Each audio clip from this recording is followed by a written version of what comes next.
హైందవ ధర్మాన్ని పాటించే సగటు వ్యక్తిగా హైందవ ధర్మం అవమానపరుస్తున్నా, దాన్ని దిగజార్చేలా మాట్లాడుతున్నా, దానికి ఒక ఆల్టర్నేట్ వాయిస్ ఉండాలని కోరుకుంటాం. ముఖ్యంగా ప్రసార మాధ్యమాల్లో హైందవ ధర్మాన్ని, హిందూ ధర్మాన్ని, లేదంటే సనాతన ధర్మాన్ని, దానికి పేరు ఏదైనా పెట్టుకోండి, సనాతన ధర్మాన్ని కించపరిచేలాగా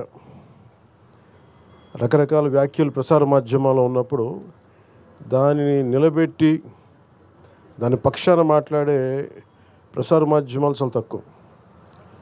ఇది కేవలం ఒక వ్యాపార ధోరణిని కాకుండా హైందవ ధర్మాన్ని, సనాతన ధర్మం కోసం గొంతు ఉండాలి, గళమిప్పాలి అని చెప్పి మహావంశీ గారు ప్రారంభించిన ఈ కార్యక్రమం, ఈ భక్తి ఛానల్, మహాభక్తి ఛానల్కి నిజంగా చాలా అవసరం ఉంది. మనస్ఫూర్తిగా వారికి నా ధన్యవాదాలు తెలుపుతూ ఉన్నాను.